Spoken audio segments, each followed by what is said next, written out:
기도하겠습니다. 하나님, 저희들 모든 거 다 주님께 부르짖는 주님의 자녀 되기를 원합니다.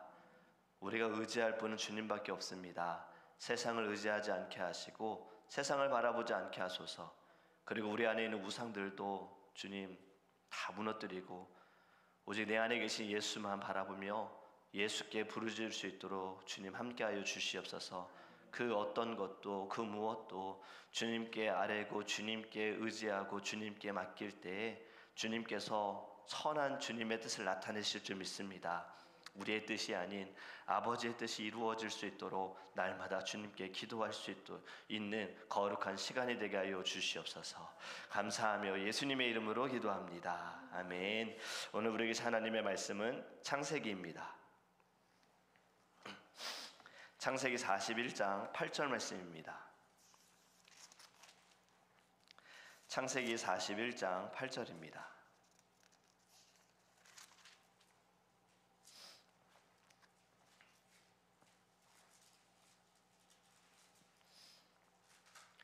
창세기 41장 8절 말씀 우리 함께 읽도록 하겠습니다. 아침에 그의 마음이 번민하여 사람을 보내어 애굽의 점술가와 현인들을 모두 불러 그들에게 그의 꿈을 말하였으나 그것을 바로에게 해석하는 자가 없었더라. 아멘. 네, 창세기 41장의 말씀은요, 바로가 꿈을 꾸었는데 이 꿈을 해석하는 자가 아무도 없다 보니 지금 바로가 이로 인하여서 그 마음이 번민하다라는 내용입니다. 여러분, 스트레스가 모든 병의 근원이다라는 말이 있지요. 스트레스를 계속 쌓아두면 정신적으로도 아프지만 육신적으로도 그것이 영향이 온다고 합니다. 그래서 스트레스를 풀기 위한 자신만의 방법을 갖는 것이 좋다라고 이야기를 해요. 격주로 화요일날 오후 4시쯤에 저희는 P2P라고 해서요, 저희 PCA 한인 목사님들, 이 미국에 있는 한인 목사님들 모임이 있습니다. 줌으로 모임을 갖거든요. 그룹별로 한 10명씩 모여가지고 주제를 가지고 서로 이야기를 나누는데요, 한 번은 이러한 이야기도 나누었습니다. 번아웃을 내가 받았을 때 어떻게 알 수 있고 이 번아웃을 어떻게 이길 수 있는가라는 책에 대한 요약본을 저희가 읽고 나서 같이 만났을 때에는 자신의 경험도 이야기를 하면서 또 누군가의 아픔을 들어주면서 같이 기도를 해주거든요. 이 목사님들도 스트레스를 받는 것을 풀 수 있는 것이 참 중요하다라고 이야기를 하시는 거예요. 풀 수 있도록 무언가를 하라라고 이야기를 합니다. 요즘 젊은 사람들은요, 자신의 심리의 상태에 대해서 어떠한가를 어떻게 깨닫냐면 인터넷을 통해서 찾아본다 그래요. 마음이 우울하면 내가 이것을 어떻게 풀어보지? 내가 스트레스를 받으면 이것을 어떻게 풀어보지? 라고도 이야기해요. 또 바로처럼 어떤 꿈을 꿨는데 이 꿈이 궁금하면 인터넷으로 도대체 이 꿈은 무엇이지? 라고 찾아보기도 한다는 겁니다. 다른 사람들이 그것에 대해서 이제 막 글을 올리고 SNS에 올리면 사람들이 그 글을 읽고 나서 공감해주고 자신들의 경험을 이야기해주면서 사람들의 마음이 편해진다라는 거예요. 그런데 그 편안함이 정말 온전한 편안함일까? 그리고 그것이 정답일까? 절대로 그렇지 않죠. 이러한 것이 물론 도움이 될 수는 있지만 위험할 수 있습니다. 우리는 어디에서 답을 찾아야 할까요? 우리는 늘 하나님으로부터 답을 찾아야 할 줄 믿습니다. 지금 요가, 물론 이제 아래층에 요가가 있잖아요. 사실은 기독교에서 요가라는 것이 운동적인 부분으로는 참 괜찮아요. 그런데 원래 요가의 시작은 묵상입니다. 이게 묵상이 뭐냐면요, 마인드 컨트롤이에요. 내가 묵상을 하면서 내 스스로 내 감정을 조절해보고 나를 다스려보겠다라는 것이 사실 요가의 시작이거든요. 여러분, 우리는 내 스스로 나를 다스릴 수 없어요. 사실 그것도 교만이거든요. 우리는 누구에게 다스림을 받아야 합니까?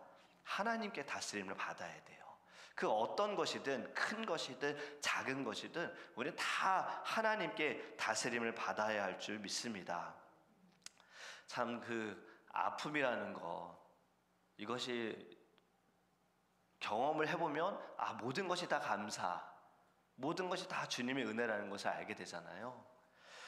우리가 암투병 중이신 분들을 위해서 기도하잖아요. 우리 교회 성도님들 말고도 또 베델교회 사모님 위해서도 기도하고, 그리고 조영팔 목사님을 위해서도 기도하는데, 조영팔 목사님은 이제 위를 절제하시고 회복 가운데 있으십니다. 근데 이분은 또 항암 치료는 계속 받으셔야 된다 그러더라고요.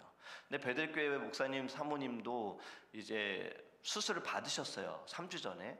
그런데 어저께 그 암이 좀 전이가 됐다라는 의사의 소견을 또 들으신 거예요.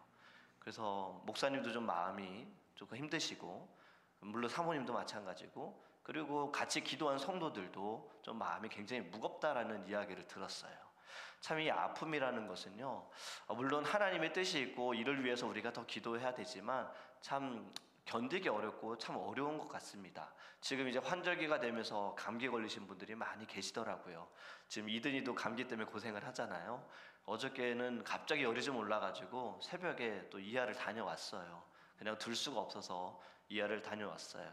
이 온도가 이제 104.5도 거의 41도까지 올라가지고 또 기운이 처져 버리니까 안 되겠다 싶어서 어제 밤 한 12시 반쯤에 아이를 데리고 병원에 가서 이것저것 검사를 했습니다. 이든이 태어나서 정말 별거 다 경험해 본 것 같아요. 뭐 피도 뽑아보는데 사실 좀 마음이 너무 안 좋았어요. 처음에 여기에다가 주사를 꽂았는데 피가 안 나오는 거예요. 아이는 작고 주사 바늘은 크고, 그래서 그걸 뽑고 위에다가 이제 꽂는데, 사실 간호사 3명이 피를 뽑으려고 하는 모습을 보면서 이든이는 아프다고 막 움직이니까 저하고 아내는 이든이를 누르면서 이제 그걸 가까이 보는데, 물론 이제 그분들도 이제 잘 하려고 하시는데 혈관을 찾기가 어려운 거죠. 이제 찔러놓고 거기서 이렇게 막 바늘을 돌리는 거예요.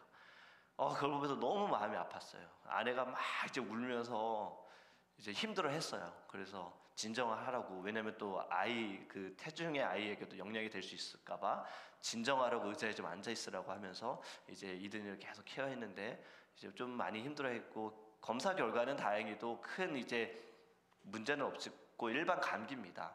근데 안에 수분이 부족하다 그래가지고 이제 수액을 맞고 어제 아침 8시에 이제 퇴원을 했어요. 근데 병원에 있으면서 보니까 거기가 이제 아이들만 위한 응급실 방이 몇 개가 있더라고요. 근데 왜 침대가 없는지 모르겠어요. 보호자를 위한 침대가. 의자가 너무 불편했는데 옆방에도 아이가 있고 이든이보다 어린 애가 있고 이쪽엔 이든이보다 큰 애가 있는데 너무 마음이 아프더라고요. 그래서 이든이를 위해 기도하면서도 이런 이야기를 또 했어요. 이든아, 우리 저 옆방에 있는 친구 위해서도 기도하자. 모르지만 너도 아프지만 저들도 아프니까 하나님 이 병원에 있는 사람 다 고쳐주세요, 이렇게 기도하자고 하면서 이든이를 붙들고 기도를 했거든요. 참 아프면 그 순간이 정말 하나님을 더 의지하고 하나님을 붙들 수밖에 없는 나약한 존재라는 것을 깨닫는 것 같습니다. 그렇기 때문에 우리가 어떤 상황에서도 순간에서도 해야 할 것은 주님을 간절히 찾는 것밖에 없는 것 같아요. 지금 왕입니다. 바로 왕이에요. 이 당시에는 이집트 왕이라면요, 모든 것을 다 누리는 사람이에요. 다 할 수 있는 자예요. 그런데 지금 그가 번민하고 있다고 합니다. 그 번민도 단지 꿈을 꾸었던 거거든요. 마음의 번민이 생기니까요, 그냥 다 불편한 거예요. 다 힘든 거예요. 어쩌면 여러분들에게도 지금 이 상황, 이 순간에 번민하는 일들이 있을 겁니다. 고민되고 근심되는 일들이 있을 거예요. 이것을 어떻게 해야 할까? 각자의 방법이 있지만 믿는 자들은요, 믿음의 방법을 택해야 할 줄 믿습니다. 그 믿음의 방법은 결국 하나님의 방법일 거예요. 그것이 먼저 무엇이냐면 우린 말씀 속에서 답을 찾아야 합니다. 말씀을 묵상할 때 이 말씀이 정말 나에게 꿀처럼 달기도 하지만 이 말씀이 나의 근심을 사라지게 할 줄 믿습니다. 이 말씀에 하나님의 뜻이 있는 거예요. 풀 수 없는 비밀도 성경은 다 가르쳐주고 있어요. 믿지 않는 사람들은 절대 믿을 수 없고 이해할 수 없는 놀라운 비밀들이 이 성경을 통해 우리들에게 자유함을 주실 줄 믿습니다. 그리고 찬양하는 것, 결국엔 이 찬양도 주님께 기도하는 거잖아요. 찬양을 통하여서 우리 안에 근심이 사라지게 될 거예요. 사울은 늘 그 악한 영으로 인하여서 번민했습니다. 근심했습니다. 하지만 그 순간 자유함을 누릴 수 있는 그 마음을 내려놓을 수 있는 순간이 언제였습니까? 다윗이 찬양할 때였잖아요. 다윗이 악기를 연주하면서 찬양할 때 그 마음에 평안이 있었어요. 저와 여러분에게도요, 우리 안에 계신 예수로 말미암아 이 찬양을 들을 때에 하나님께서 우리에게 평강을 주실 줄 믿습니다. 그리고 믿는 사람들은 무엇을 해야 하냐면 우리 주님께로 나아가야 돼요. 하나님의 전에 좀 나와야 돼요. 하나님께서는 성막을 통해 예배를 받으시고 성전을 통해서도 예배를 받으셨고 교회도 하나님이 세우신 겁니다. 사람이 세운 것이 아니에요. 다 하나님의 뜻이 있으셔서 하나님의 피값으로 사신 교회, 예수 그리스도의 몸된 교회예요. 여러분, 이곳은 단지 썬데이 주일만 모여서 예배하는 곳이 아니라 언제든 여러분들이 나와서 예배하고 기도하는 장소라는 것을 깨닫기를 간절히 원합니다. 에베소서 1장 22절과 23절에 이런 말씀이 있습니다. 또 만물을 그 발 아래 복종하게 하시고 그를 만물 위에 교회의 머리로 주셨느니라. 교회는 그의 몸이니 만물을 충만케 하시는 자의 충만이니라. 아멘. 교회 안에 거한다는 것은 결국엔 그리스도 안에 거하는 거예요. 교회는 예수님이 어떤 곳이라고 말씀하셨습니까? 만민이 기도하는 곳이라고 하셨어요. 여러분, 이곳은 기도하는 곳입니다. 근데 이 기도하는 곳을 자꾸 우리가 다르게 만들어요. 그냥 복 받는 곳, 서로 대화 나누는 곳, 즐기는 곳, 내가 좀 은혜 받는 곳, 내가 변화되는 곳. 여러분, 그게 아니라 정말 이곳은 기도하는 곳인 거예요. 그래서 매일매일 이곳에서 여러분들 부르짖기를 간절히 원합니다. 힘들 때, 어려울 때 한번 나와보세요. 이 앞에 와서 엎드려 보세요. 무릎 꿇어보세요. 이미 그 순간 하나님이 만져주실 거예요. 하나님이 여러분들이 근심하고 있는 모든 거 모르시겠습니까? 다 알고 계세요. 번민하는 거 다 알고 계세요. 주님이 만져주실 거예요. 기도하지 않더라도 정말 눈물을 흘리며 아버지라는 그 말. 사실은 제가 정말 고민하고 있는 것 중에 하나가 뭐냐면 우리 교회가 기도하는 곳이 되기 위해서 찬양을 매일 틀어놓을까 좀 생각을 해봤어요. 사실 이거를 한 건 이제 한국의 주사랑 교회에 갔을 때 주사랑 교회가 큰데도 불구하고요, 성전에선 찬양이 계속 나와요. 그 CD 플레이어로 이제 USB로 꽂아서 하는 걸 텐데 찬양이 계속 흘러나와요. 그러면 기도하고 싶은 분들은 와서 그냥 기도하시는 거예요. 어디서든 앉아가지고 기도하시는 거예요. 그래서 저도 잠깐 고민을 해봤어요.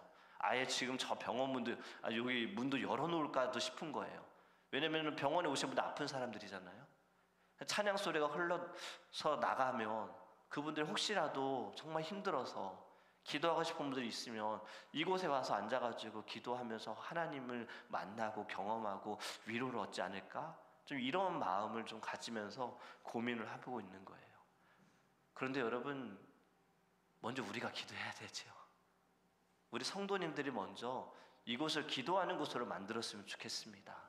번민이 있을 때 사람 만나서 대화 나누고 사람 만나서 이야기하면서 뭐 괜찮아요. 그것도 역시 하나님의 방법일 수 있어요. 그런데 한 가지 위험한 것은 우리는 말씀을 통해서 어땠습니까? 사람을 만나서 이야기를 나누며 하나님의 뜻을 제대로 찾지 못할 때가 있잖아요. 사춘기 아이들이 뭐가 문제입니까? 부모의 말은 듣지 않고 친구의 말만 듣는 것이 문제잖아요. 르호보암이 뭘 잘못했습니까? 장로의 말은 듣지 않고 친구들의 말을 들었기 때문에 오히려 더 괴롭혔잖아요.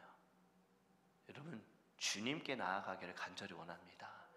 하나님께서 우리의 모든 아픔을 다 십자가의 보혈로 씻겨주신 것을 깨닫고 우리 주님께 맡겨드리길 간절히 원합니다. 그리고 세 번째는요, 하나님께서 세우신 주의 종과 함께 말씀을 나누고 기도를 받는 것, 마음의 근심을 풀어주실 거예요. 지금 이스라엘 백성들 죄를 번복하며 지었어요. 그들이 잘한 것 하나 있어요. 주의 종에게 나온 거예요. 이스라엘 백성들 어려울 때 누구에게 갔습니까? 모세에게 갔지요.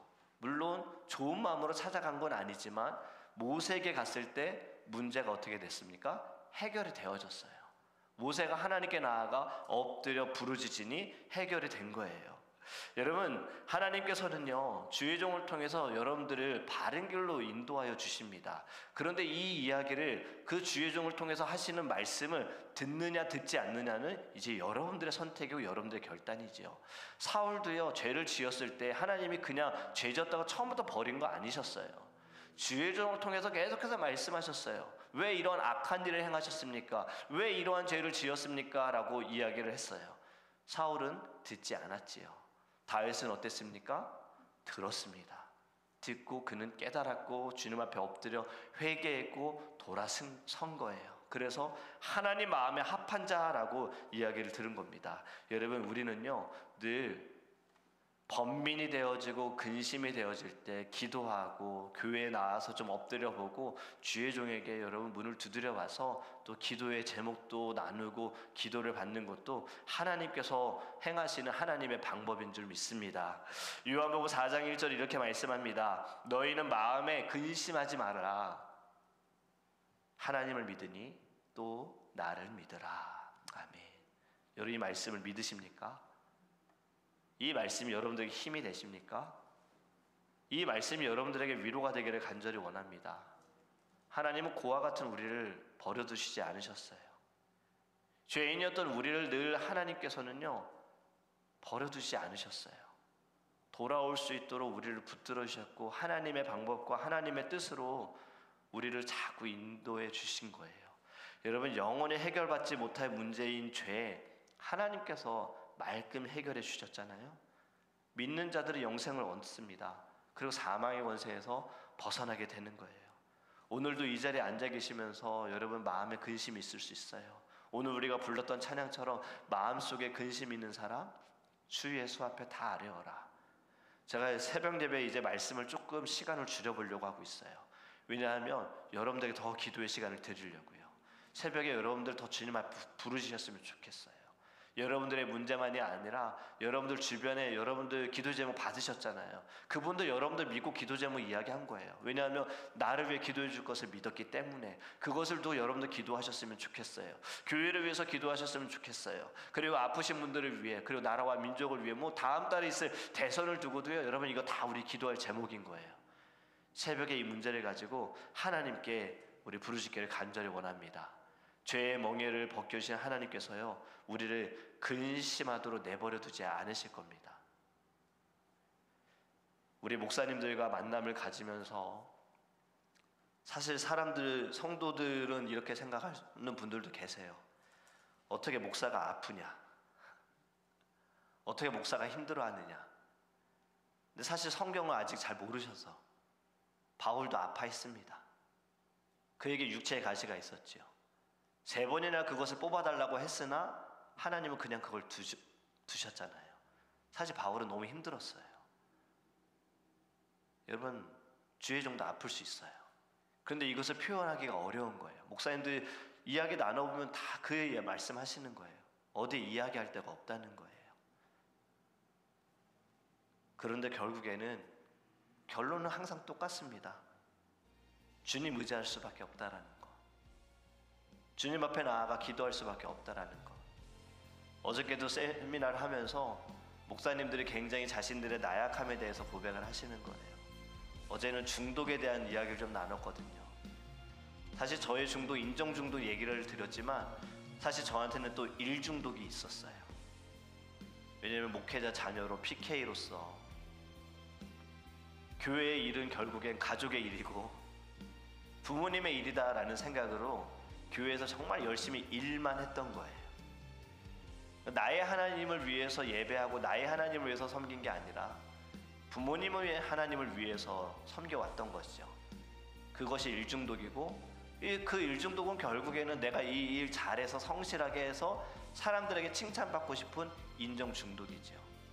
근데 또 어떤 목사님들은 이런 고백도 하시더라고요. 자기는 핸드폰 중독이라고, 게임 중독이라고. 뭐 게임도 젊은 친구들이 하는 게임이 아니고 그냥 그런 상식 퀴즈 문제 푸는 게임인데 자기가 이게 중독일 줄 몰랐대요. 그냥 건강한 거라고 생각을 했는데 이번에 이것을 세미나를 이제 참여하면서 말씀을 묵상하면서 생각해보니 중독이었다는 거예요. 왜냐면 새벽 예배를 드릴 때도 빨리 끝나고 그거 해야지라는 마음이 그분에게 있었다는 거예요. 그래서 이제는 안 되겠다. 그래서 아예 결단하신 게 교회 갈 때 어떠한 디바이스도 가져가지 말자. 그리고 새벽 예배 끝나면 차라리 어디 가서 책을 읽고 말씀을 보자 이렇게 결단하신 분들도 계세요. 여러분, 주의 종들도 연약하고 넘어지는데 여러분들은 어떻습니까?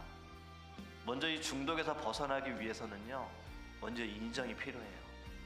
나도 중독에 빠진 것이 있을 거예요. 여러분도 각자야 중독에 빠진 것이 있을 거예요. 여러분, 김양재 목사님의 설교에 중독이라는 설교가 있거든요. 거기에서 이런 얘기를 하세요. 좋은 중독은 없다는 거예요. 모든 중독은 다 나쁘다는 거예요. 근데 왜 그럴까 생각을 해봤더니요, 중독이란 건 결국엔 하나님보다 거기에 빠져 있다는 게 중독이잖아요. 물론 말씀 중독? 이건 좋은 것일 수 있지요. 말씀에 완전 빠져 있다면. 근데 이것도 위험할 수 있는 거예요. 생각해보면 그 말씀으로 인하여서 늘 나를 돌아보고 나의 연약함을 깨달으면 좋지만 바리새인들은 말씀 중독이었어요. 율법 중독이었어요. 근데 그걸 통해서 무엇을 했습니까? 다른 사람들만 봤잖아요. 그래서 어찌 보면 정말 중독은 좋은 것이 없는 거예요. 여러분, 우리 시간 함께 기도할 때요, 범민 되어지는 거 우리 주님께 아뢰었으면 좋겠고요.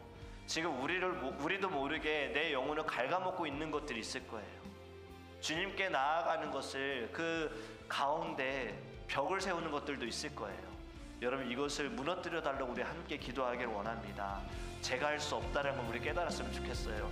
내 마음 가지고 내 힘을 가지고 내 감정 다스려보고 내가 좀 더 열심히 하면 성장할 수 있겠지가 아니라, 여러분, 모든 것은 다 주님으로 시작되어야 될 줄 믿습니다. 십자가의 보혈과 은혜로 하나님 저를 다시 일으켜 주옵소서. 내 안에 나도 인정하지 못하는 것, 나도 모르는 중독들 하나님 다 끊어버리게 하여 주시옵시고, 내 안에 있는 범민들 하나님의 방법으로 다시 해결되어지고 다시 일어설 수 있게